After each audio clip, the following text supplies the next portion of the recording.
Um, There's Colorado comedy shows. right, that's us. And tonight is just leaps and bounds above and beyond my favorite open mic amateur comedy show. And I'm going to be with you here as the host of Open Mic. So, Bam. sitting here in my palatial basement um, for the next hour, hour and a half, however long it takes to work through all the people who are dying to do comedy tonight. And Right, we got like a metric shit ton, right, of comedians. I believe that's the absolutely, official absolutely. weight of how that works. So Fun watch us fact, in here. Alabama, a shit ton is an actual unit of measure. And if you want to pick up a ticket and be in the live audience, openmic.eventbrite.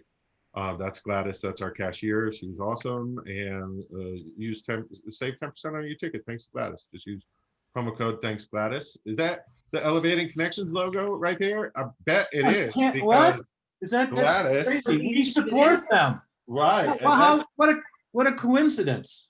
like her favorite charity, my favorite, and we happen to have Stacy Sanders here from Elevating Connections to chat with us just a little bit about what she does. Stacy, good to see you again. Good to see you again. I feel like I just saw you, Chuck. That's great. Hi. Thanks everybody for having me on. I love doing this and talking about what we do. So for those of you new to Elevating Connections, which is a lot of you, we reunite siblings separated in foster care because that's the thing. Sometimes siblings or kids are removed from their homes due to abuse and neglect, and then they're also separated from their brothers and sisters for a variety of reasons. And so what we do is we come in and we offer advocacy and education and support and programming to let the kids just be kids and spend time together building the most important relationship most of us are going to have, and it's our longest relationship in most cases. So we support that. We run a summer camp, and this year we pivoted from an overnight to a day camp because there's a little thing called COVID going on. We have connecting events coming up this fall where we're going to get the kids together for some really great activities. And I would just like to say that with the help of Colorado Comedy Shows and the work they're doing, our September 12th event paid for. So which is not a small deal because we're all volunteers, and that's a big deal that when we get our programming funded. So that's what we do. Yeah. Some of what we I'm so stoked. I'm going to chat for just 2 seconds. We donate a piece of our live events. So a portion of your ticket sale tonight, 10% goes to Stacy's charity.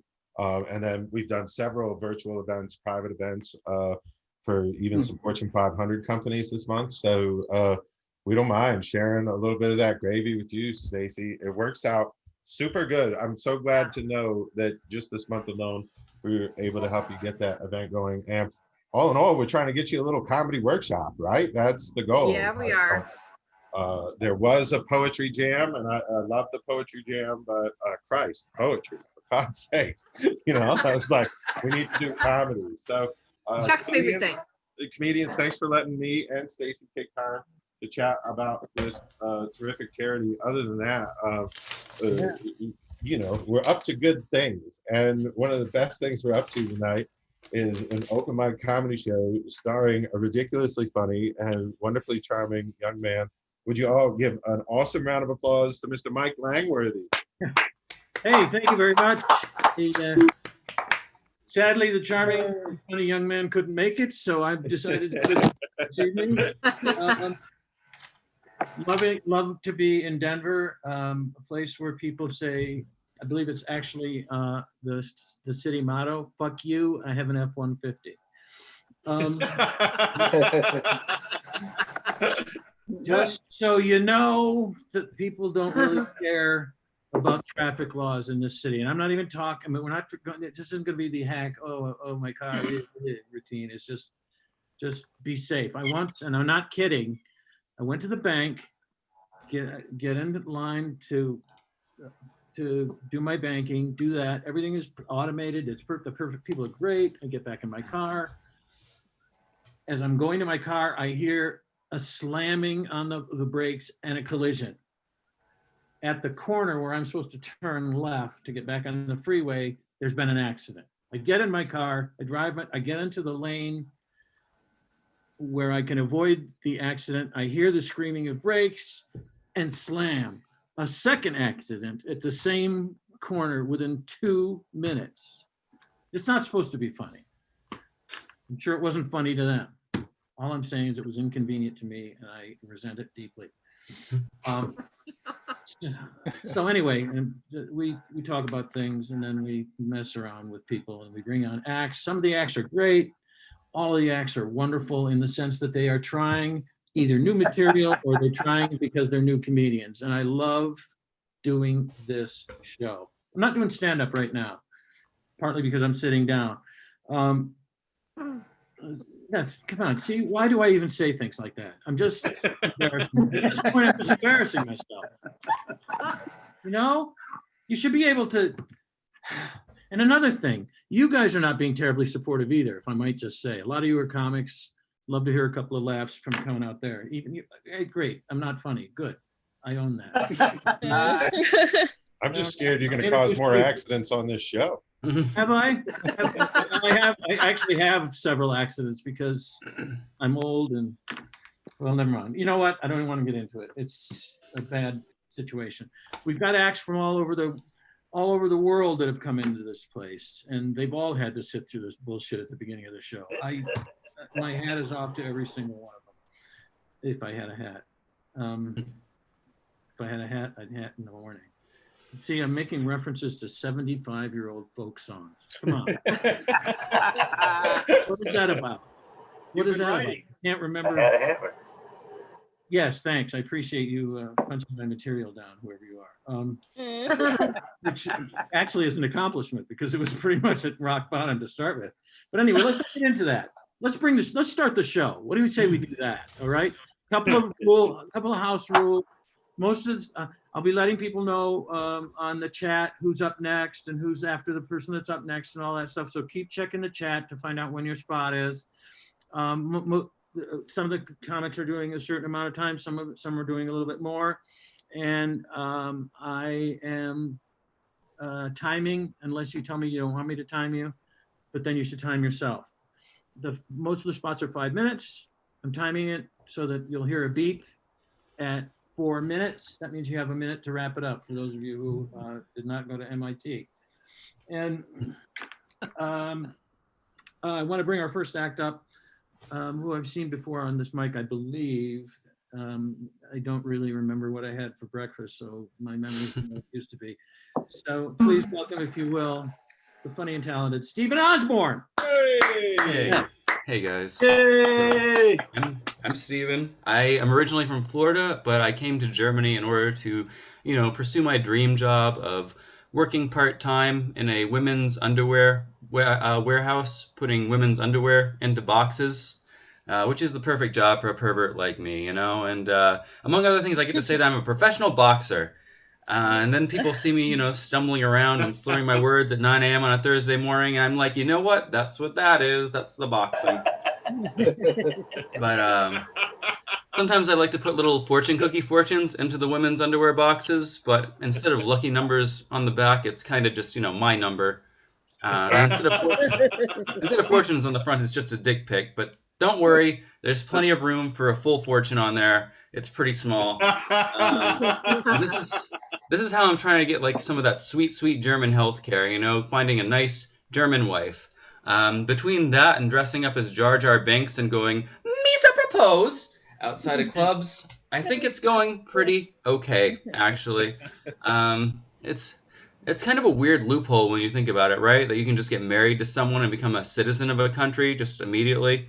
It's like you can live and work and pay taxes in a country for years, and the government's just like, we're not sure if you're ready to be a citizen yet. Have you considered, I don't know, only fucking one person while you're here? It's like they're terrified of a sexy refugee crisis, Just a bunch of hot guys coming over the border and stealing all the women for themselves, which would be terrible. I'm not prepared for it either, But 2020 has been hard for everybody, right?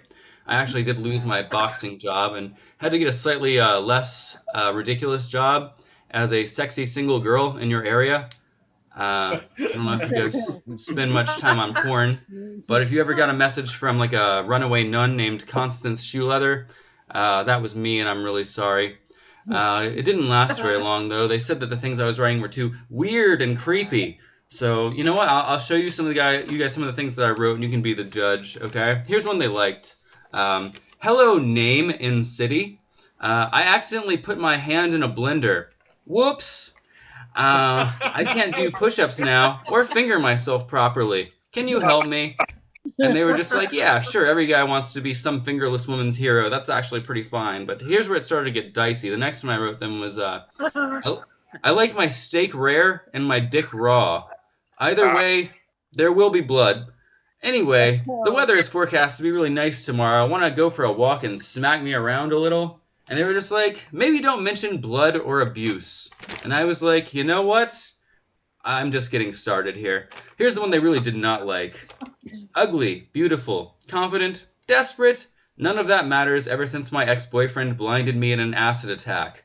Now, now all I can do is feel, and it is very sexy. I am a labyrinth of holes that must be filled. I am a tube, a fleshlight, I am endless. And they were just like, no, this one is too, we cannot use this one.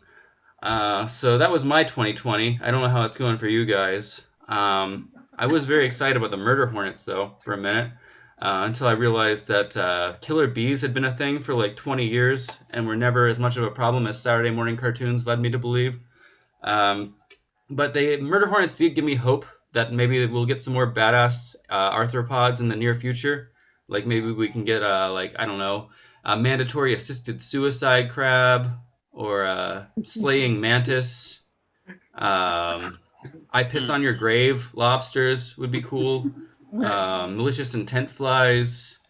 Gang rape ants. Gang rape ants for 2021. Am I right? I don't know. Do I have time left? I haven't heard the. Did I miss the beat? You have 1 minute.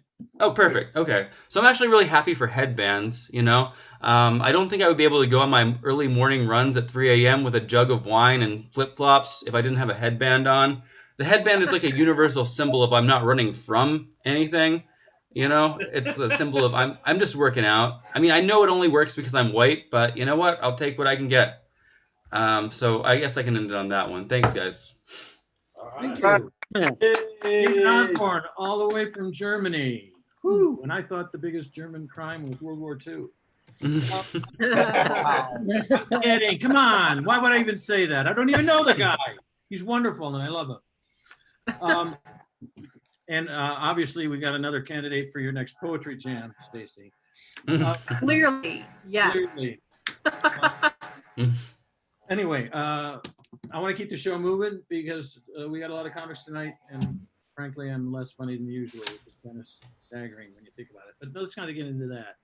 Let me bring up our next performer. She hails from California, but she's, thanks to the stuff that we do on this show, she's here tonight. Please welcome, if you will, Hannah Einbinder. Thank you so much. Hi. Having me, Mike. You did mention that you wanted a little more support from the comics. Don't worry, you don't have to show me any support. I'm obviously at a Zoom open mic because I love pain. So just keep it. That's home for me, folks. Love the hurt. Okay. I will start by surveying the group. Just wanted to put a little question out to all of you. By a show of hands, how many of you here tonight genuinely believe that you are a good person?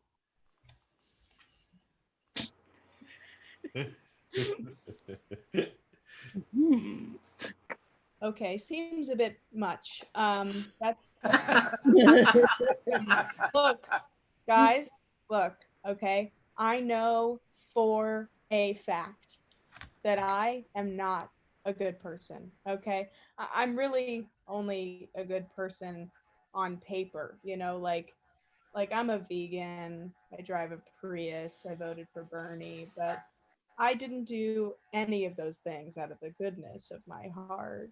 You know, you think I'm a vegan because I care about the lives of innocent, voiceless animals slaughtered every day? No. I'm a vegan because I wanted to reduce my risk of getting cancer, but didn't want to give up huffing paint.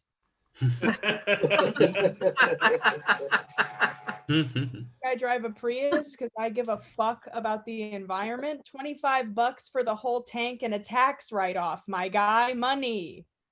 I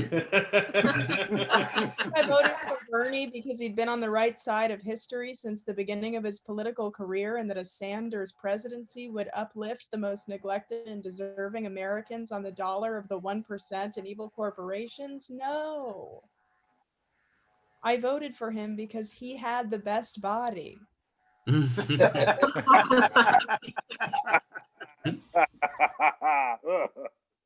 know, folks, today, the line between political activist and comedian is blurred. Many comedians testify before Congress or the House Judiciary Committee, you know, Seth Rogen, Jon Stewart, Hassan Minhaj, to name a few, and they're always so composed. I think if I were to speak before Congress, it would be hard to contain my emotions. I think if I were to speak before Congress, I'd sound like an overly involved Little League baseball coach, just way too emotional. Like, excuse my French, but what the frick are you guys doing out there? You guys are dilly-dallying, noodling around, wasting my GD time, okay? I'm not being paid to be here. In fact, they were gonna pay me not to come. But I care about this team. Rubio, hey, Rubio, yeah, get off your phone. Do you want to beat the Russians? I mean, come on. You know what Putin's doing in his dugout? He's laughing at you guys. You do out there, you represent me, okay? And I gotta tell you right now, boys and Alexandria, your behavior freaking sucks. McConnell, what the HE double hockey sticks are you doing out there? For a guy who says he's pro-life, you're really killing us, okay? Ram, sometimes I don't even know which team you're playing for. You keep throwing softies at the Rooskies, makes me feel like you're looking to be traded. Alexandria, you're doing a great job. Best rookie season I've seen since Sanders in '73. Boys, take some freaking notes. Hell yeah. You don't have to win, all right? But I got to see some effort out of you guys. Let's go to the parking lot. Senator Feinstein's mom brought snacks. What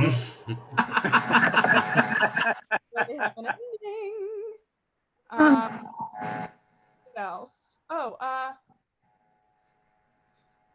most people's parents meet at work or in college. Mine met at church. Actually, it was an AA meeting inside a church, but it still counts. A good love story where the other option is death or jail. They say addiction is 50% genetic and 50% learned behavior. Now, I'm no math whiz, but if I'm a betting man, I don't like those odds for me. And, growing up, it was not unusual to come downstairs at 3 a.m. to find my father face down in a tub of Haagen-Dazs. They did get sober, but they kept. It's hard to a tub of Haagen-Dazs. Okay, it's 1985. Cool. It's hacked, so you guys can't. Cool. I'm lucky though. My parents gave me everything. You know, a roof over my head, love, generational trauma. It's all in there. That joke might be a little. Yeah. No, it's so good. No. Yeah, that's great. Shit on me, but encourage her. Just please. That's why I wanted to leave. That's why I do this, Mike. No, go ahead. It's the young people that are important. Go ahead, Anna.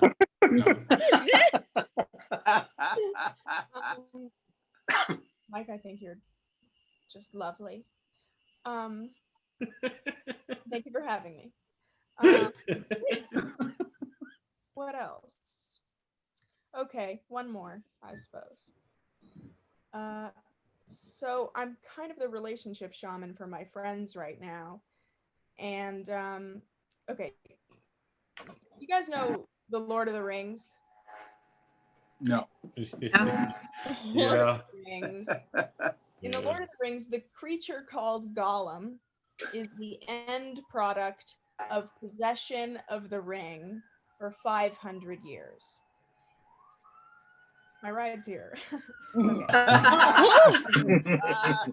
The creature called Gollum is the end product of possession for the ring for 500 years. The creature known as Gollum was once a man named Smeagol, and because he's held the cruel power of the ring for 500 years, Gollum is what Smeagol has become.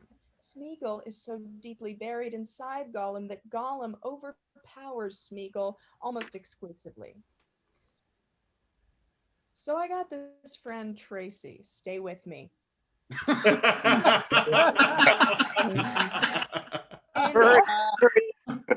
And she finds these 500-year-old Gollum, and every time I'm like, girl, he's Gollum. I'm gonna give you the ring. It's like, girl, he's Smeagol with me, and I'm like, Smeagol is gone. And she's like, girl, I am the one to bring him back. And I'm like, you know what, bitch, I will see you in 6 months. I tell my girlfriends, when it comes to dating, you got to be like an exclusive restaurant, okay? I open at 5 for dinner, and I don't seat in complete parties. My menu is limited, but everything is good. Look, you got reservation tonight, okay? And my waiting list is overflowing. So are you going to show up? Because if not, I'm going to give your table away. That one's not funny. It's just a good analogy and good acting. So we'll get there, folks. So that's it. Is. Okay. Thank you very much for having me. Ladies and gentlemen, Thank you, Mike, so much. and how quaint that you would ask a room full of comics if they know the Lord of the Rings. Yes. Who do I have to kill to be an extra in the next one? Is actually the question. A lot of orcs, I believe. I beg your pardon? I was gonna say a lot of orcs. You would have Yeah, to. and perhaps Peter Jackson. Anyway, wonderful. It is tremendous acting and funny. Don't sell yourself short. You got laughs. And I want to bring our next act up as soon as possible. Because why? Because my son is in the audience. My actual progeny is here. Why? Why do I know he's my genetic progeny? It took us 8 fucking years to have a kid. Wow. And 8 fucking years. Yeah. no, it took 6 fucking months, and then 7.5 years of jerking off into a cup and a doctor. That's how. The point is, he's here tonight. Thanks, Dad. And Can you taste the generational trauma? I want a round of applause for the only one of 2 decent things I've done in my life.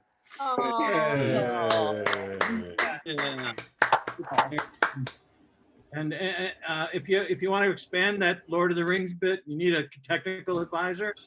Hannah, proper language. Copy that. He is the man. If you have any RPG based bits, Robert Langworthy, he's your man. So anyway, it's lovely to see him here, and I can't wait for him to be disappointed with me on yet another level. That's gonna happen.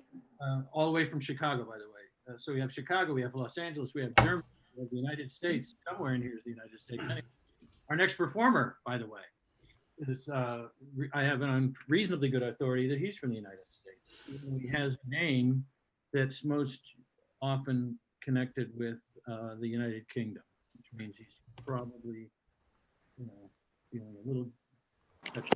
I'm gonna stop. Don't do that. His name is Evan Smith, and I think you guys are going to love him. Please welcome Evan Smith. Yay! Thank you. Thank you. It's been a good week. I was thinking this week, I'm kind of excited for the holidays this year. I think a big part of that is, I'm still friends with my high school friends. And so when we go back home, we get together in a big group, even though we scattered after high school. And I think getting together, every year like that, it's a sign of real friendship. Or it's just because our parents haven't moved out of our hometown yet. I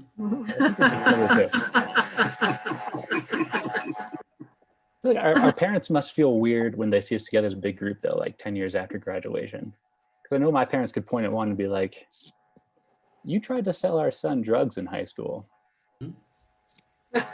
But you're an accountant now, so could you help us with our 401k strategy during COVID? My parents are encouraging my wife and I to visit before the holidays, though, and that would require a plane ride. Though I grew up in New Hampshire, and they're still there, and I just don't think news of the pandemic has reached them yet.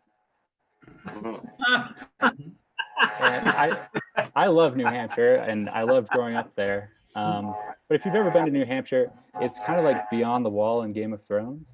But instead of roving bands of wildlings, it's roving bands of libertarians. Yeah. We were visiting there last year, and by the way, October in New Hampshire is a beautiful time to go. The leaves are changing colors. It is absolutely gorgeous. We went in the spring, which in New Hampshire is kind of like midwinter. Yeah, I was pointing things out to my wife. Things out to my wife, and I slipped on the ice, and I almost put a damper on our Memorial Day barbecue. So during the day, I write software, and I've been working from home for the past 4 or 5 years.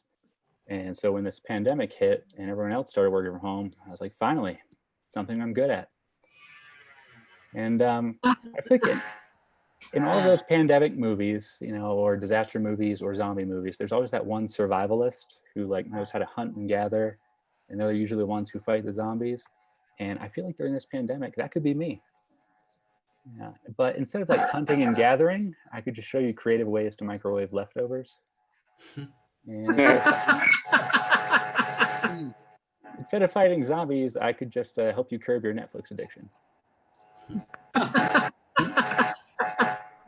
About a month ago, it turns out that I got COVID, but I was very lucky, and it was very mild, and I've recovered. And I'm still, taking all the precautions. I'm wearing the mask, I'm still washing my hands, and I'm especially social distancing. It turns out that some of my friends who have had COVID are not. And I found this out because they were planning a game night, and that afternoon I found out I had COVID. So I reached out and I was like, we're gonna have to cancel this, guys. And they're like, no, you can still come over. We've already had it.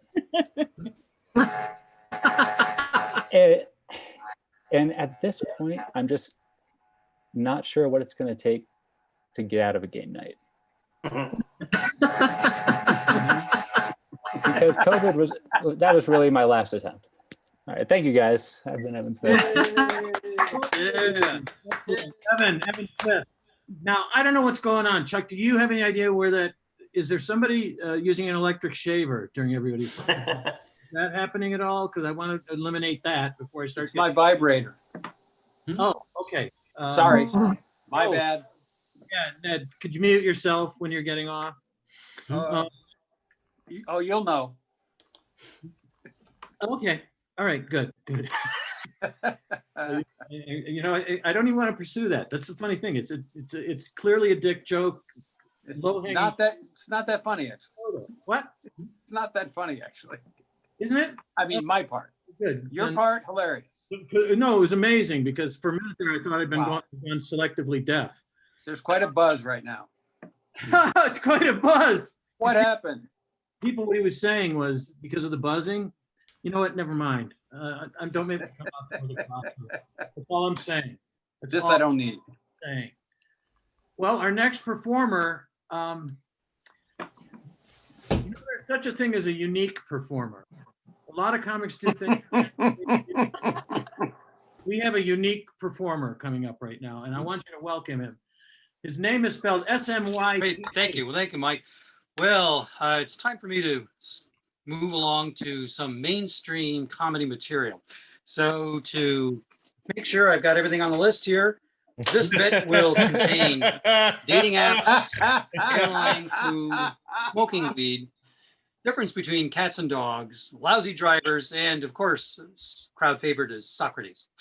Well, dating apps, oh, they crazy. Well, you know, I haven't been on a dating app in a while, but I'm kind of a clumsy guy, so I thought maybe I would someday try Bumble. Or, you know, I always hit my toe against things, so perhaps there's a dating app called Stumble. Or, you know, I like to date sometimes when it's raining outside, so maybe an app called Rumble. Or maybe that's with gangs, Rumble. Yes, you know, dating apps are kind of crazy. And, you know, when you get tired of dating apps, that's the time to go out flying. But who likes airline food? You know what I'm saying? Airline food is the worst. It's the lousiest, isn't it? Yes, indeed. And, you know, airline food makes me get so bad, so angry sometimes that sometimes I want to smoke some weed. Yes, indeed. And when I smoke weed, that's when I really enjoy eating airline food. You know, smoking weed and airline food really gets me crazy sometimes. And that's when I would think about the kind of difference between cats and dogs, especially when cats and dogs are smoking weed and eating airline food. That's the craziest. Good thing dogs and cats don't do dating apps. Otherwise, I'd have to do the difference between those. And, you know, when you have dating apps and smoking weed and airlines, that's the kind of thing you think about lousy drivers. And lousy drivers, aren't they worst? Oh, they're the worst, aren't they? You know, the thing that makes drivers even worse is when they're smoking weed and eating airline food. Yes, indeed. And when they're smoking weed and airline food, that's one of the worst things. Yes, yes, indeed. And that's why I can't stand Socrates when he's the lousiest driver. Yes, yes, indeed. Yes, Socrates is the lousiest driver when he's smoking weed. And what are these kids doing? Well, they're really into disco, huh? Okay. Well, you kids, why don't you settle down for a minute and I'll do the rest of my act. Okay, well, that's great. Thank you, kids. Well, now it's time for a story. Yes, indeed. Let's have a story. Well, this is the story of Arnie, the little folding table. You know, it was springtime and Arnie had been sitting underneath the basement stairs for quite a while. It was a lonely life, but he kept the time by calculating square root of pi to 130 digits and thinking about all the allegories in Moby Dick. But then he heard Mom and Dad talking upstairs in the kitchen. Mom said, "I've got the grill just about ready." Dad said, "I'm just about done with the potato salad." And little Toby said, "Be sure to cook up some zucchini because I'm a vegan, you know." Little Arnie, the folding table, was so happy. Oh boy, this might be his special day. Then Mom said, "What are we going to put all this food? Maybe we could just get a couple of bricks and lay over some 2x4s. "Oh no," cried little Arnie, the folding table. "Oh no." But then Dad said, "Wait a minute. Don't we have a little folding table underneath the stairwell?" Oh boy, little Arnie, the folding table said. He could hear Dad clump down the stairs. And he knew his special day had arrived. Yes, indeed. Dad picked up little Arnie, the folding table with its fake plastic handle and brought him upstairs. He pulled on each of his little legs. Oh boy, little Arnie, the folding table was so excited. His little aluminum legs quivered in excitement as he was put on the lawn and a tablecloth laid over him. And he knew his special day had arrived. Wasn't that a great story? Well, now I just about have a minute left. And so what I think I would like to do now is do the entire 3-day concert of Woodstock. Do you like impressions? Well, Yeah. since I only have 2 minutes, it's time then to cram it all into 90 seconds of Woodstock. Ladies and gentlemen, Richie Havens, freedom, freedom, freedom. Oh, the brown ass is going around. It's not really too good, but hey, it's your own true. Okay, and now Arlo Guthrie coming into Los Angeles. Okay, Arlo Guthrie, everyone. And now it's a free concert from now on. Joan Baez, I dreamed I saw Joe here last night. Joan Baez. Okay, and now Country Joe and the Fish. 1, 2, 3. What are we fighting for? Go to this man, don't give a damn. Next stop is Vietnam. Okay, Country Joe and the Fish. We turn back over to the old lady at the information booth. Okay, and now it's Santana.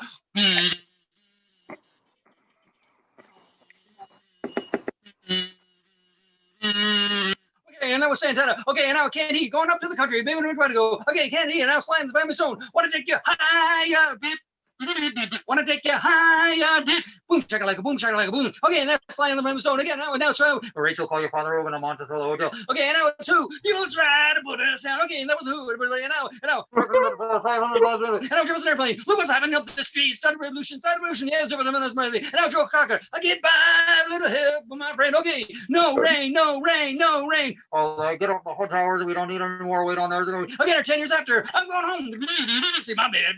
I'm going home. Okay, and now Crosby, Stills, Nash. It's getting to the point where I hear Crosby, Stills, Nash. And now Jimi Hendrix.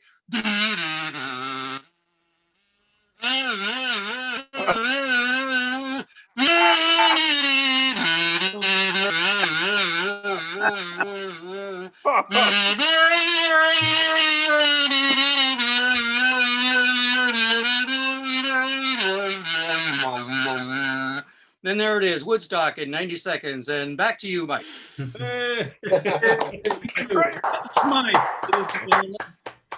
It's Smythe. Proving again that segues are the soul of comedy.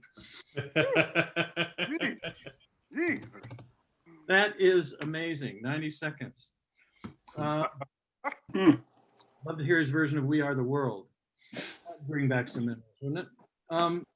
At any rate, this has been a lovely night so far. And when I say somebody is unique, maybe I'll have a little credibility next time.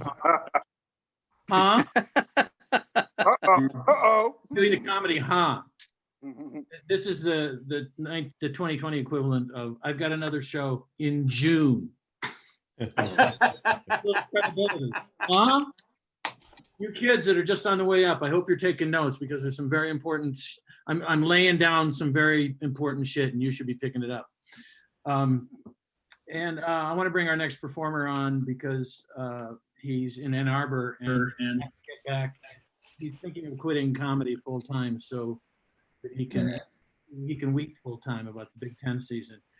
Meantime, please welcome from Ann Arbor, personal friends with all four of the Beatles. As you can see from the picture, this is Ned Rice. Ned Rice. Hey, Ned. Is he here? Hey. All right. Hey, thanks everybody. Ned Rice. How about it? Huh? What? No, I just said Ned Rice. It's your How are we name. doing for time, Mike? Your name, How are we Ned. doing for time? I'm gonna go for food. Some of you know me as my stage name, Gollum. Call me Ned, that's fine. Big hand for Mike Langworthy. Come on, hosting the show. Okay, that's enough. Settle down. Settle down. You mean it? I just heard Jerry Falwell Jr. has had to retire from the Liberty University. Did you hear about this? Some young guy was having sex with Jerry's wife and Jerry was watching. Anybody hear this? Yeah. You know, Yeah, we did. can I get a witness, Jerry? That's just kind of a spiritual thing. More of a thing. Also, Kellyanne Conway, senior White House advisor, is resigning. She wanted to spend more time misleading her family. Good for her. I love that. Here's the thing. She wrote her letter of resignation. She dropped it in the mail. So they won't get it till like December. So that'll give me to find a new person. I'm looking for a job. I'm very excited. I got a job offer from the U.S. Census. This actually happened, but it's so disorganized. I went to the orientation meeting last night. They couldn't even get a head count. Like, this is the census. Wait, what do you? That actually happened. I'm not even joking. Speaking of that, but I did finally get a job offer. You know, I'm a teacher. I'm very excited. And there's been no school since March, but I just got a job teaching English to internet scammers. So it's very, there's no grammar at all. You just have to talk about money a lot. And so I'm excited about that. But you know me, Mike, I'm just here to talk about dating, really. Pretty much dating is what I do. Last year I was dating a dentist, lovely woman, very smart. I don't know how she didn't get into medical school, but somehow she's a dentist. And but it was weird. The intimate times were strange. She'd say things like, okay, you're going to feel a little pinch. Almost done. That wasn't so bad. Rinse and spit. So I didn't, it wasn't really my thing. So I stopped calling her. About 6 months later, I got a postcard that said, haven't heard from you in a while. So that's, you know, that's what it's like when you date a dentist. And then I went on a blind date. You know, that's a lot of fun. The woman was very ambivalent, though. She didn't, I could tell she wasn't into it. She only shaved one leg. So that's how you can tell when a woman's just not. But I have I'm dating now. I have a girlfriend. It's wonderful. It's kind of weird. She's a millennial. So I'm actually older than her father. This is actually true. And I met her dad recently. He said, so why are you dating my daughter, young man? And I said, well, I'm kind of a creep, I guess. And so he's like, me too. Ah, awesome. Good for you. My girlfriend she's a doll. She's really a doll. She's actually a doll. She's one of those inflatable. No, I'm just kidding. My girlfriend is a real human being. Who would want a girlfriend who can't talk? No, that would be terrible. I'm against that. Mike, I can't believe you're laughing at that. We have a lovely relationship. We have a wonderful sex life, which I think would be even better if she would stop texting while we're having sex. Just, you know, put the phone down, hon. It's just, how long could this take? 2 minutes? Come on, put the phone down. She won't do it. So that's a problem. But we met cute. She said, I'm a senior in college. And I said, really? I'm a senior too. So it was, it was meant to be, I think. The truth is she has daddy issues. It's absolutely true. She calls me daddy so much in bed. Last night after we made love, I grounded her for 2 weeks and took away her phone because kids need rules. That's what I'm trying to say. That's the point I'm trying to make. Yeah. How are we doing for time?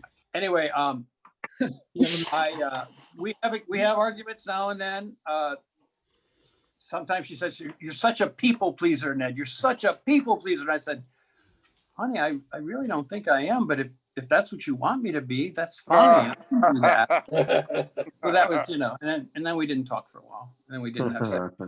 Oh, and the other night she says to me, you're gaslighting me. You're gaslighting me. And I said, honey, that's crazy. I don't even know what that means. I think somebody around here needs another glass of wine. That's what I think. So, wow. That's my time. Thank you all. Good night. Ladies and gentlemen. All done. Yeah. When he talks to that young girlfriend of his, he says, can we have sex tonight? She says, it's your funeral. On a school night? I'm not saying that actually happens, Ned. I'm just saying that if it happened, no one would be surprised. But if it did, But if it happened, no one would be. If it happened, like in the universe where you have that young girlfriend, it could happen. Right. In the land of make believe. Yes, in the land of make believe. In Saito. Saito. That's where Ed McMahon would live if he was in Michigan. Anyway, that's neither here nor there. Our next performer comes to us from Missouri. Oh, I'm sorry, Missouri. He's a lawyer, but don't hold that against him. He's not very good. Please welcome Yale Hollander. Thanks, Mike. And yeah, I call it Missouri. Thank you very much. I'm not like those other people. My wife actually accused me of gaslighting her last night. I said, no, that's called the Dutch oven. But tensions are getting high. People are on edge around here. It's insane. I was at the grocery store yesterday morning because I haven't figured out how to grow peanut M&Ms in my backyard garden. And I'm crossing the parking lot to get into the store, and a car was almost ran me over. I mean, I had the right of way. I was in the crosswalk or whatever. And so I just turn and look at the guy and give him the old Liberty chopsticks. And he rolls his window down and he goes, "Boy, you better be awful lucky that I got places to be. Otherwise, I'd get out of this car right now, shove my foot so far up your ass, you'd have Stride Right tattooed on the roof of your mouth." I'm like, why in the hell would you think that I'm afraid of anybody who's still wearing baby shoes? Get the fuck out of here, you toddler foot. But other than having to go to the grocery store, I mean, for the most part, I'm buying everything online. I've moved strictly to e-commerce when it comes to all that stuff. But really, I was doing that even before the quarantine because I had a real bad experience at the mall over the Christmas season last year. I walked into a department store and there was a sign right in the front of the store that said, "No fat guys allowed." And what it said was escalator to men's department broken. But I mean, you know, the message was very clear there. So ever since then, it's like, I can't take this trauma. I'm just going to buy everything online now. I'm getting ready to turn 50 years old in -2 years.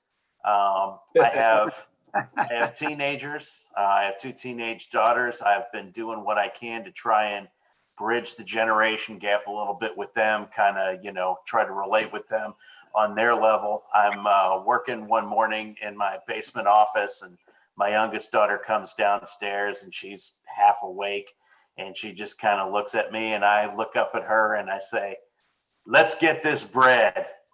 She ran up the stairs so fast I could hear her stomping down the hall and slamming her door. She did not like that I was trying to relate to her that way. So I did not learn my lesson. And the next night at dinner, we're all sitting around the dinner table and I just look at her and I say, "These tacos are yeet." She got up, kicked me square in the nuts, went out to the garage and keyed my car. So I have given up on trying to relate. I mean, I'm just doing anything I can to stay out of the old folks' home. Although I think that's a terrible name, just a horrible, really depressing thing to call a retirement community, so to speak. I think we've really got to find another term to really upsell it, to talk about the positive aspects of aging. And so I finally figured out what we're going to call them. We're going to call them ghost colleges. I mean, you know, what's more youthful than college? I mean, that's when you have all the fun and things like that. Plus it's got an added bonus to it in that, you know, when it comes time to have a difficult conversation with your kid about, you know, the inevitable passing of an elderly family member, it's a lot easier to sit down with them and say, "Hey, Junior, good news. Grandma graduated today."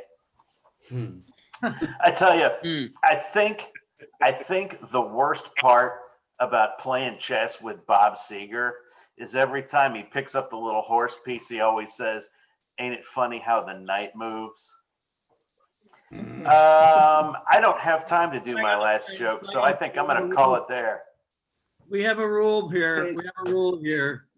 Chip Roy is the only one that gets to do egregious puns. Oh.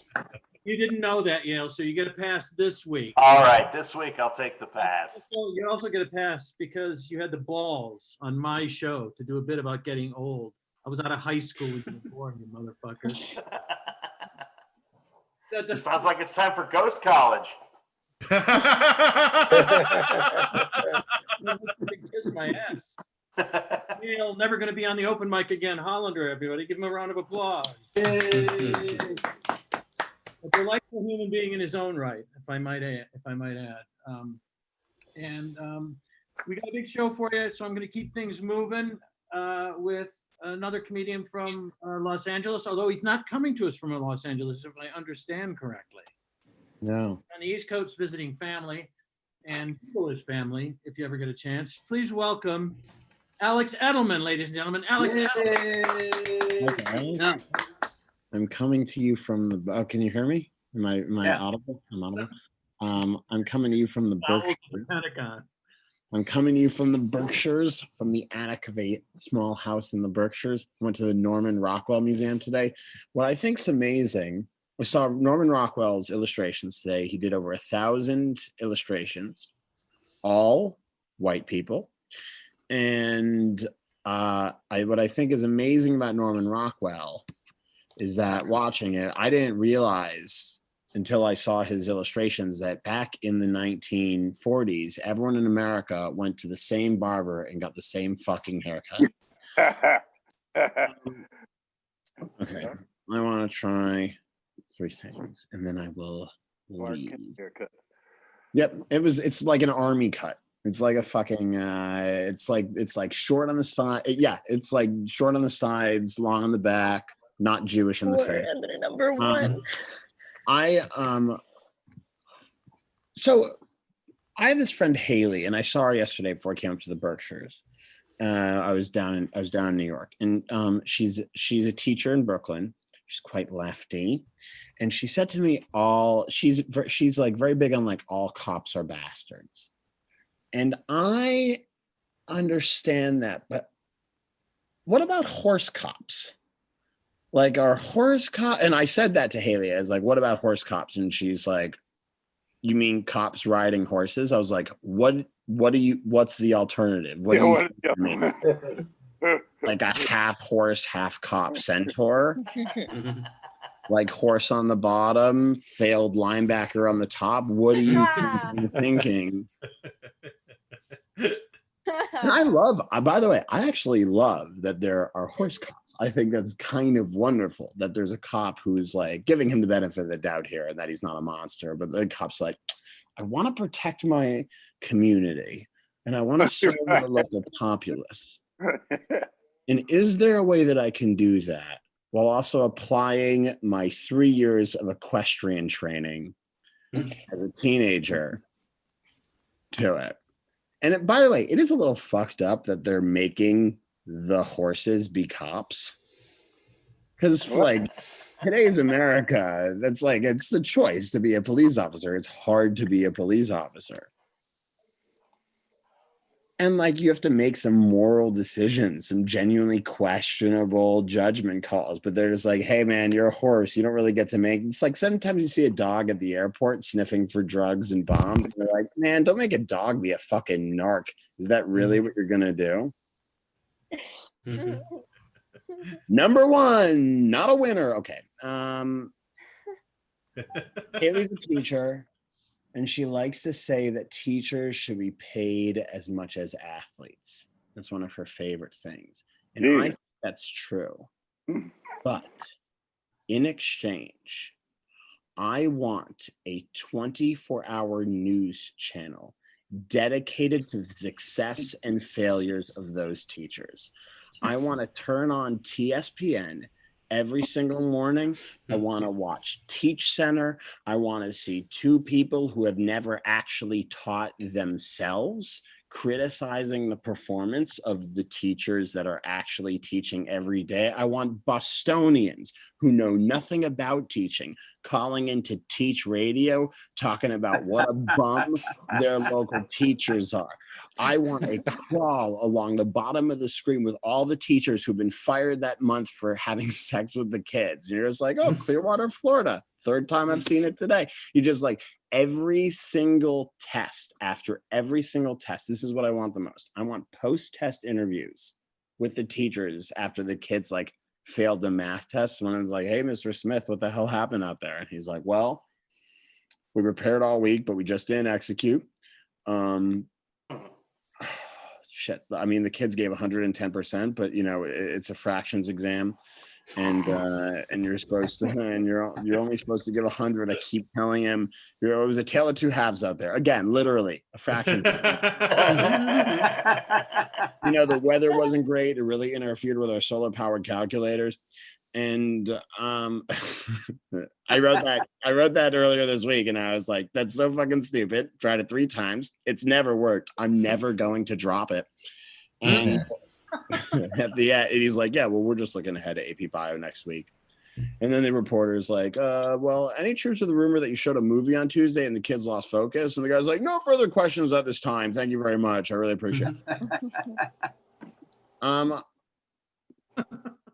Hey, no, I won't get into it.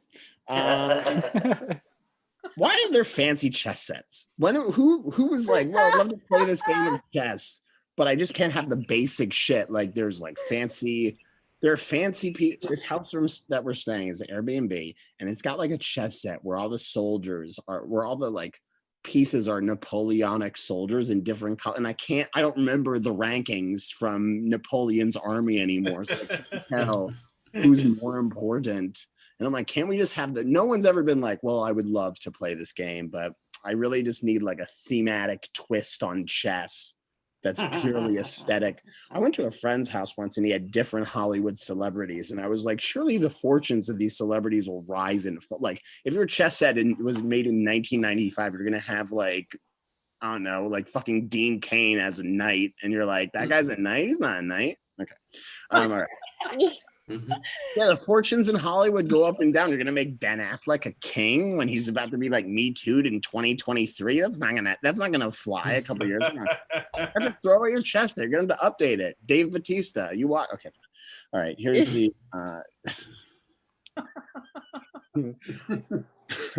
Fuck. All right.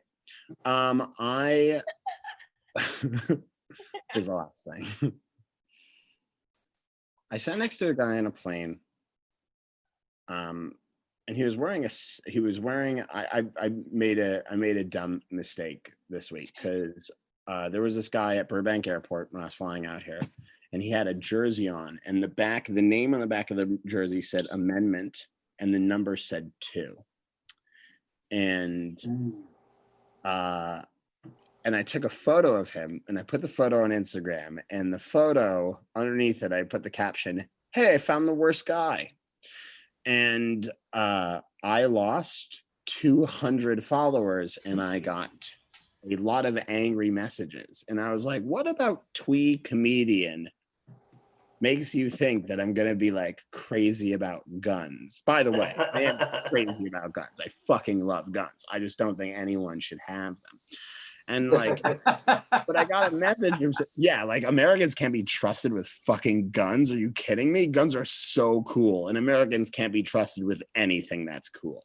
But I got a message from someone. They're like, we didn't think you were political. We thought you were apolitical. I'm like, what kind of lunatic? The only person crazier than a Republican is someone who's not political. Like CNN's running a special this week on undecided. Who's still an undecided voter now? What are you waiting for? You haven't made up your mind, or you're just like, well, I'm waiting to see if one of the candidates eats a baby. I can't tell until maybe one of the candidates eats a baby. Okay. But I'm sitting next to this guy on the plane after having just social media'd him. He's across the row, and I asked him what he did, and he said, I'm a professional gambler. And I've been thinking about that for 2 days, and I respect that so much because that is the only vice where you can go pro with it. There's no other vice where you can be like, yeah, I know it's a problem, and it bought me this 15-bedroom mansion.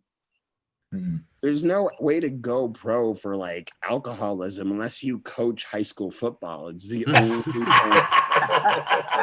All right, maybe there's something there. Okay, thanks, guys. Good night. Alex. Yay. Proving once again that he doesn't know shit about Americans. We can't be trusted with guns. We Americans. If we can't be trusted with guns, smarty pants, why do we have 350 million of them? Boom. Literally. Literally 350 million of them. That's all I'm saying. All I'm saying. 7 guys own them. That's the amazing thing. Anyway, our next performer. I hear somebody typing a complaint letter right now. It's a ransom note, okay? They can't handle the truth. That's right. No, you don't type, Ned, you don't type a ransom note when you're the one chained in the basement. No wonder no one's answering them. I know, I know. You in the same room week after week after week. You And keep the price trying keeps to- going down. Nothing. That's Right. Nothing. It goes downhill, downhill. All right, I'm just saying. Our next performer, who's been here a number of times. Hello. I've always enjoyed her material, and so have the audiences. So you guys are on trial, not her. Yeah, no pressure there. Holy crap. Pressure for you. It's Donna Shannon. Donna Shannon.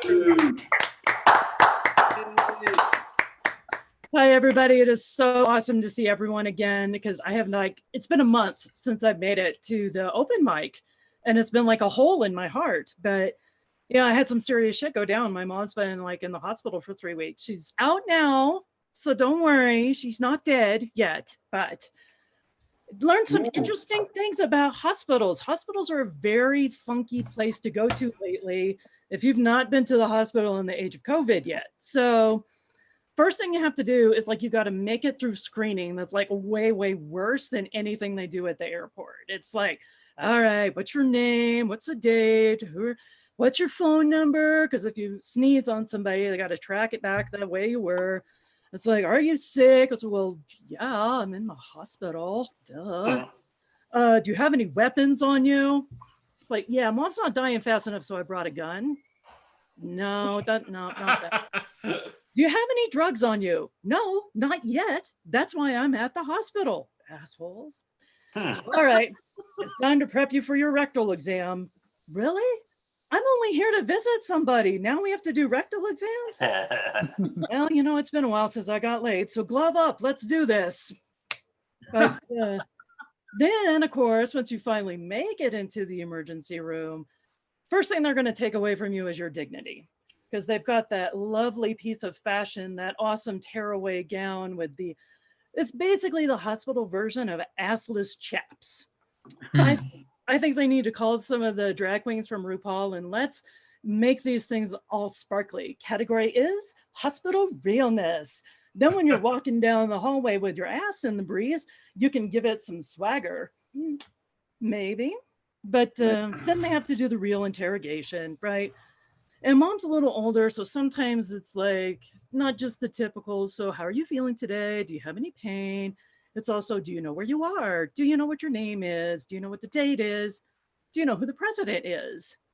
And I can't understand why understanding who the president is makes you qualified to make decisions about your medical care, especially if you voted for him. Might be some questions in the cognitive functions with that one. I've been trying to train her whenever they say that question, who's the president, to go, some asshole. I haven't been able to train her to do it yet. But they do ask a very serious question, and that is, if your heart stops, do you want to be revived? Do you want CPR? And fortunately, we've done all the paperwork for mom, made these big decisions and everything. And you got to be careful who you're going to put down as your medical power of attorney. My husband, Ryan, was a little bit too eager to make those decisions. Because, yeah, it's all like, thank God he wasn't the choice, because all he'd have to do is walk into the room and he'd go, oh my God, doctor, I can't stand to see her like this. Please, please just take her out of her misery. Mr. Shannon, she's just sleeping right now. Oh, no, I'll pull all the machines. I'll take care of it. And he starts pulling all the plugs and it's like, Mr. Shannon, you just unplugged the TV. Oh, well, let me fix her pillows for her. Let me just take care of this. And he pushes it down. It's like, Mr. Shannon, what are you doing? I'm fluffing her pillows. It should go behind her head, not over her face. Oh no, just give it a moment. It'll all be over soon. But anyways, we did buy all of our funeral plans ahead of time. Now, if you've never bought funeral plans for yourself, it is a gas. It's so awesome because you can get any of all these weird add-ons. Like, for example, you can get lab-created diamonds made from your cremains, that's your ashes when you're burned. So I'm planning, even after my husband is dead, I'm still gonna get diamonds out of his ass. Yeah, but it was so much fun. We even bought Mom her funeral plan too. I mean, it just like the cardboard box, like the kind they throw to burn in all the leaves. But they do offer like a real unique service where you can actually watch the body go into the oven to be taken down to the ashes. I just don't think Ryan wanting to hear them play Ding Dong, the Witch is Dead while she's going in. All right, that's my time. Thank you. Shannon, talking about her parents, it's not a thing that we do. I'm a wasp. I don't know. If you were looking at me, and I'm not going to lie to you. I am a white guy. We're wasps. We're not emotional. We suppress our emotions. I grew up believing Xanax was one of the 4 basic food groups. And I don't even like hugging my parents because they're dead. Get those ashes, man. You can wear them around your neck. What ashes? Are you kidding me? I had them stuffed. I was so glad. I can't. Oh, your set's over. Or the toast is ready. Ready. Or the body is ready. That was a joke, wasn't it? Anyway, next performer. I am taking a run, unhelped. I am taking a run at pronouncing this guy's last name, and I think do it. There's a pretty good chance I'm going to come close. Please welcome Vishal. It's Kalyana Sundaram. That was really good. Oh my God. Yeah. How much are you dating? That'll explain why I got that close to right. Well, yeah. How much of your day do you spend practicing that? Like probably a good chunk? Not a whole lot, no. Well, yeah, I do got a long, I got a long last name. It's interesting, right? Like I went to one of those George Floyd protests, and as soon as I got to the part where they started chanting his name, I was like, whoa, cool. They cannot do that for me. No rallies for Kalyana Sundaram. That rally would be so shitty, they'd be all like, say his name. No. Say his name. How? Say his name. I think we got to kill a different guy. No. Cool. I'm but I know that joke maybe that wasn't too woke, but I'm trying to be more woke, and here's the thing, like I'm an engineer, right? And I'm always thinking like, yo, I want my technology to get woke for me so I don't got to think about it, like give me like woke Alexa so I can just be like, yo, Alexa, play Remember the Time by Michael Jackson. Alexa's just like, why don't you remember the time he touched those kids? Or like, yo, Alexa, play The Cosby Show, playing Dateline. Teaching moment, just like Bill Cosby would have wanted. This would be great, dude. Fucking make me super woke, make it super woke all the time so I don't forget, So when I look up like best restaurants in New York, it just pops up. Don't forget Harvey Weinstein raped a bunch of people. I will never forget that. I'm traumatized. Cool. I had are you guys dating and stuff in quarantine? Yeah, kind of a little bit, Mm-hmm. Yep. Yeah, you're fucking. That's great. My dating life's going pretty good. I remember a couple months ago, I was hanging out with this chick at a bar, and she goes, "Hey, I'm going to the bathroom real quick. Don't roofie my drink when I'm gone." And I feel like a lot of guys would hate that, but I loved it, because I was just like, "Hey, I am flattered that you think I even know how to get roofies. So thank you." Also, this chick, I wasn't trying to hook up with her, but I was like down, I feel like that's a weird thing guys do. Like my female friends tell me like, oh my God, this guy was like trying to hit on me. He was like, hey, I'm down to hook up if you are, but if not, that's cool too. We can still be friends. And I'm like, man, that's so gross. But in my head, I'm like, thank God you told me that. I was like 2 sentences away from saying that. I did not realize that was not a move. Didn't realize that wouldn't work on you. Oh, also, you guys remember like how Brian Williams, like in 2015, like he got like canceled because he like lied about like being on a plane in the Iraq War and stuff, and people were like, "This is the worst thing a man in media has ever done." And then 6 months later, the Me Too movement happened. And then Brian Williams just like, yo, you think I'm bad? Look at fucking Matt Lauer. My shit is way better than that. Put me back. Put me back. Yeah, give me a job. That should be his whole case. Is just like, I'm probably not as bad as that guy. Oh, also, That's so Joe Biden's. sorry, 1 minute. Election. Okay. Sorry, go on. Sorry. Yeah, I got 1 minute, I guess. Cool. I'll say one thing. So my family's Hindu. I'm not very Hindu, but they like make me sit on these Hindu rituals sometimes.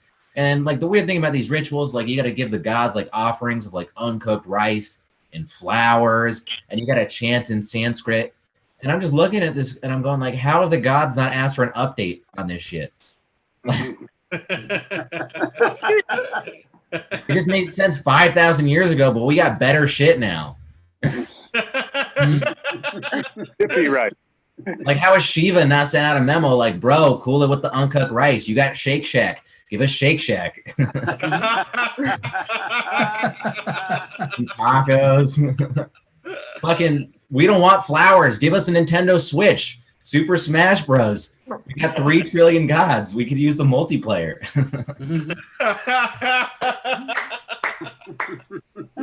Fucking cool it with the chanting in Sanskrit. Rap Caviar. Cardi B. Beyonce. WAP. We like the same shit you guys like.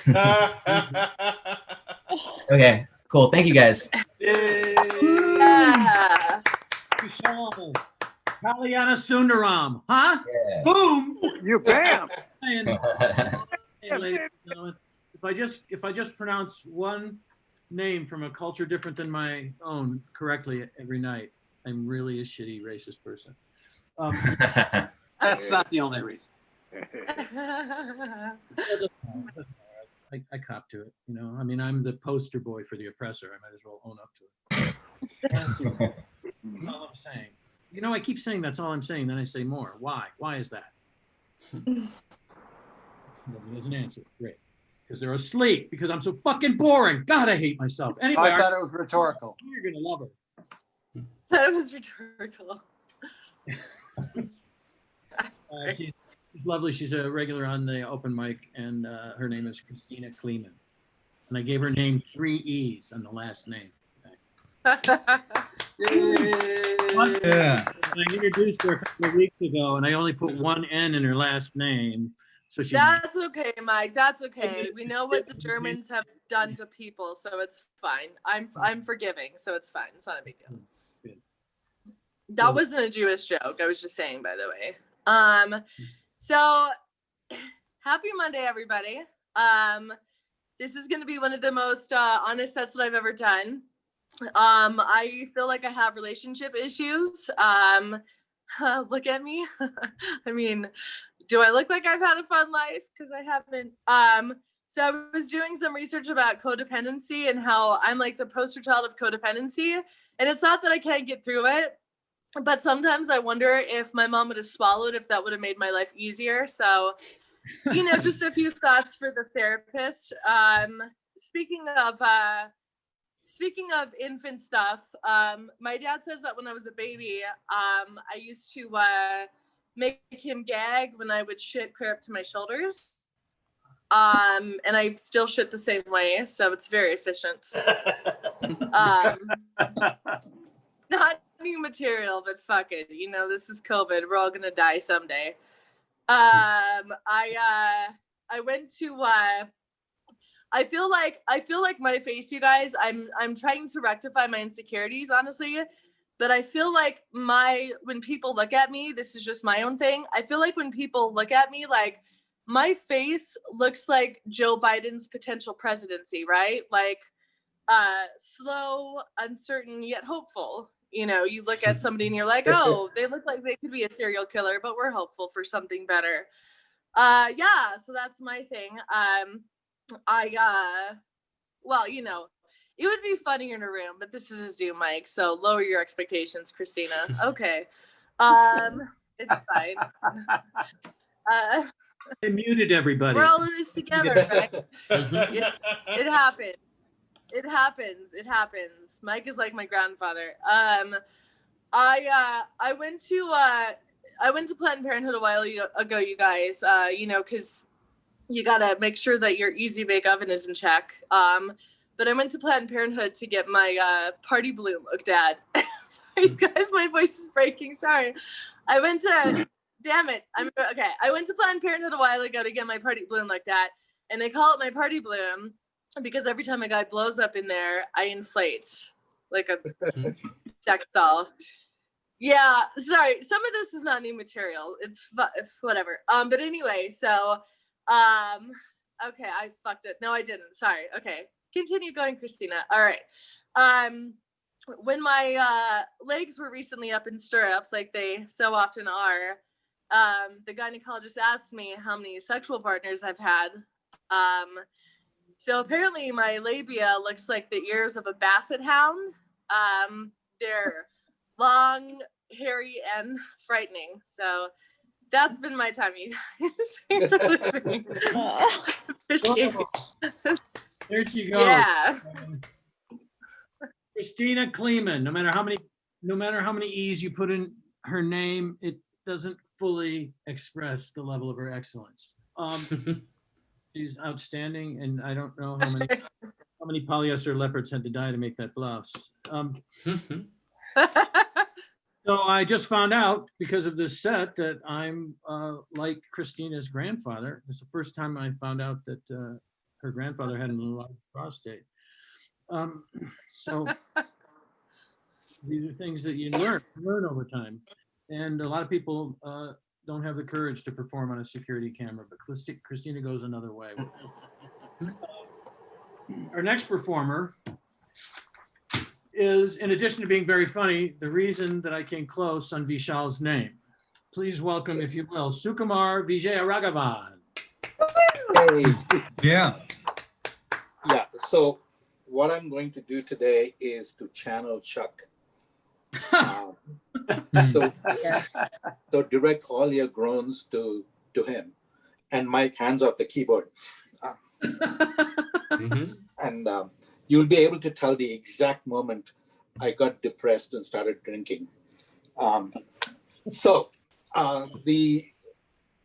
back in the news? It's the horse meat scandal.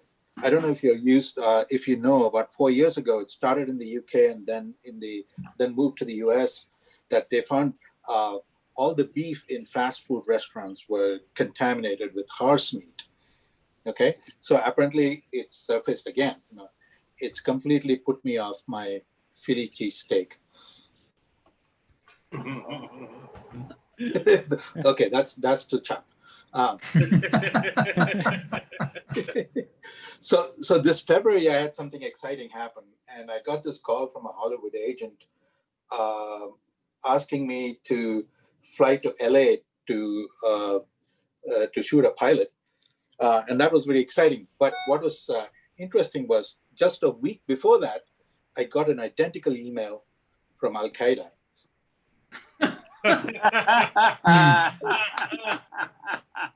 Wait a minute. What the? So I visited the university hospital on Saturday, and I keep going there for work-related reasons, and I found that they had changed all the light bulbs in the critical care unit. So I see you in a different light. Hello! Bravo! We're taking advantage. Masturbation accessory from Dick's Sporting Goods.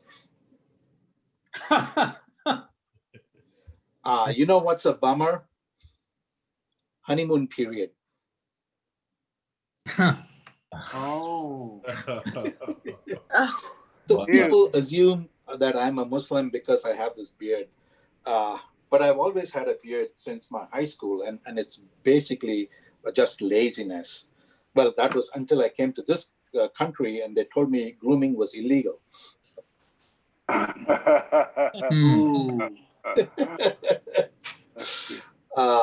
I was hired to do a gig for this party, and they told me to make the material kid friendly. So I pulled out my pedophile jokes, and it turns out that's not what they wanted.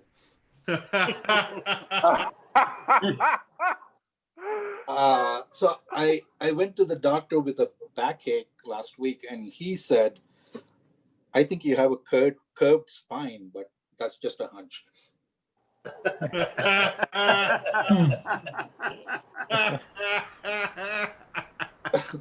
While so here's where the alcohol came into being.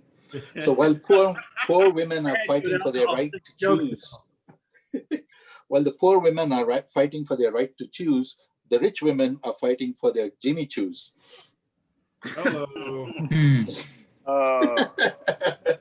You know how they say familiarity breeds contempt?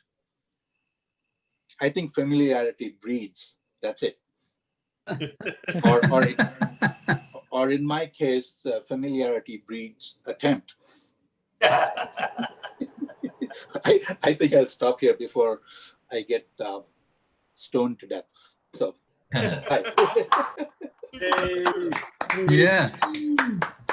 The only way you can get stoned to death is if you get locked in a small room with Chuck Roy. Because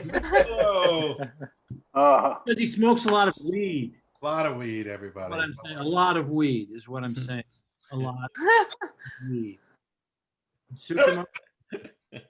Cornelius. I mean, the puns. What are we going to do about the puns? I see you in different lights. Jesus Christ. Jesus. What's the highest bridge near you? Never mind.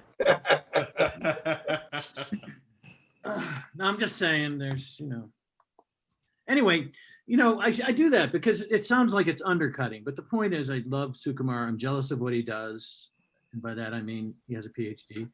And as a stand-up comic, he can do things that I can't do. And I resent that deeply because why? I'm small and I'm petty. I think I've proven that here. We have one more performer. And she's another one of the regulars here. And she was also on a show last night doing some tap dancing. So she's a woman of many talents, like a rich woman in biblical times. Please welcome, if you will, Emily Cornelius. Yeah. Yeah, I like to think I am a very polished lady without the manners. It's back to school time. A lot of colleges are starting classes again, and if you live in a red state, that means that you have to go back to school. And UNC, the University of North Carolina, go Tar Heels, has a 31.3% positivity rate on a recent test, which is super exciting, except for it was a COVID test. And that's not what we meant when we said beat Duke. And for those of you who don't know what that means, I would like to introduce you to some real football, some real college sports, the ACC and the SEC, also known as 7 of the ESPN Top 10 in October. I want to move on from that kind, from ESPN Top 10 to a different, the opposite. I want to move on to Boulder football because I do live in Denver, and SCO Buffs. And when I say that, I mean SCO Buff the floor, because your roommate back in Boulder stole your mattress and now you have to sleep on the floor, so you should buff it. And I don't hear Mike Langworthy laughing, and that's because that's what we in the biz would call regional generational niche humor.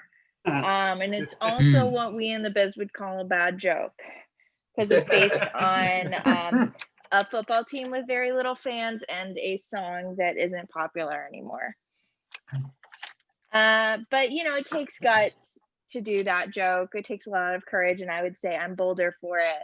Oh, thanks for thanks for breaking it down for us. That is what we in the biz would call sad. So the next joke I'm gonna do is gonna be an impersonation of a hungry sports commentator. Can you tell I was smoking weed and watching basketball? I was super excited for the basketball season, and I'm a pretty big Denver sports fan, as you can imagine. After the last few games, I am one spicy nugget. And for 4 years, I've been waiting for us to be the best in the West for 4 years. And when these guys are playing next season, it's not going to be frosty in Denver. You guys didn't get any of my Wendy's jokes.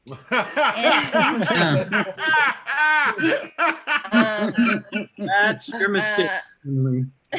They got it was product placement. Where's the beef? Right, a word from our sponsor Disney, because Wendy's doesn't have you know, as much money as God. In April, I actually tested positive for needing a therapist. And she's really cool. I like her. And we do Zoom sessions like this, except for there's less people and less laughing on my part.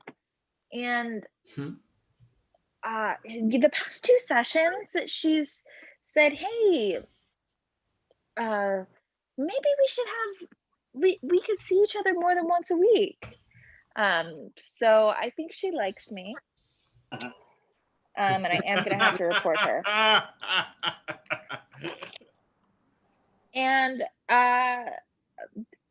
to not unrelated to my therapy issues, I know and have a personal connection to the Falwell family. And Jerry Falwell Jr. has been in the news today. I don't know if any of you all have heard the news, but it was found out, well, it's alleged, but it was found out that he has been either having sex with or watching his wife have sex with someone they met as a pool boy. He was 20 when they met.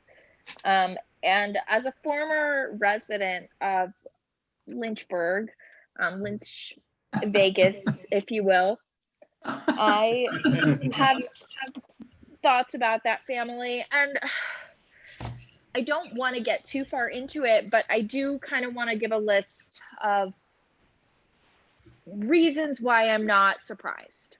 Pros and cons, not pros and cons. It's one list. It's red flags. Just a list of red flags why I'm not surprised that Jerry Falwell Jr. is a trash bag. Number 1, Liberty University. Oh. What do we know about Liberty University? They're a super conservative Christian university. When I lived in Lynchburg at the time, Liberty students were not allowed to have unnaturally colored hair. Unnaturally colored hair constitute as something that like you couldn't come out of a womb having. So no purple, none of this green e-girl stuff. Another fun rule for this private Christian college, 2 members of the opposite sex couldn't sit in a parked car with the light off. That was a punishable offense. Oh. So good to know. he keeps that rule at home. There's always 3 of them. And another red flag, not surprising why he's a little deviant. His dad hated happiness. And my example for this, every year, they still have this, Liberty University has a school-sponsored Halloween, like, scary maze where you go in and they scare you. Except for at the end of, and this is not a joke, this is real, at the end of the Liberty University one, they sit you down and talk to you about Jesus. And then my third red flag, my final red flag, is going to be just the mascot, who they choose to represent the university, Liberty University. And that would be, they are the Liberty Flames. And what their chant, the thing that they do to hype each other up. Get ready with me. Flame on, flamers. Yeah. So with that, I'm gonna leave you all, and may we all continue to flame on, flamers. I think it was a little unkind to publicly expose Chuck Roy's tramp stamp like that, but That's all behind him now. Yeah, everyone is behind him now. Neither here nor there. That was lovely. That was lovely, and I liked the fact that you had tested positive for needing a therapist. That was excellent. So at least some of the tests work, if not the COVID ones. I have been having a lovely time this evening. I've got a chance to do something that not very closely, but somewhat closely resembles performing for my actual blood relative. We brought in some comics who hadn't been here before, and they did very well. I'm happy that they were there. I'm going to run through the list, and I'd like you to, whatever kind of applause you want to do, whether it's this thing, what is this supposed to be, like this? It's clapping in sign language. What? This is how you clap in sign language. Okay, that's great. I hear you. You won't need to. Stop. I can't stop. It's also how you knock on the top of a casket. It's sad.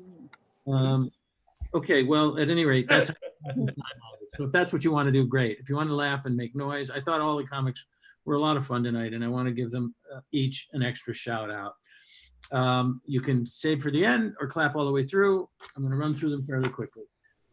Stephen Osborne. Yeah. Binder. Keep clapping, man. Smith. Ed Smythe. Ned Yale Hollander. Yeah. Edelman. Donna Shannon. Yay! Now, Christina Kleeman. Yay! Emily Cornelius. Yay! Yeah. Absolutely lovely tonight. The biggest round of applause belongs to Chuck Roy for producing the show and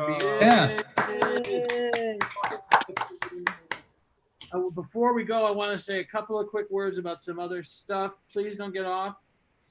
If you get off, Too late. don't leave the Zoom call while you're doing it, because I want you to hear. Oh my God. That's right, Christina. I know how to talk. Right. Let's say goodbye to the kids on YouTube. Let's do that before we get into these. Right. Thank you, YouTube. Thank you, YouTube. Thank you, YouTube.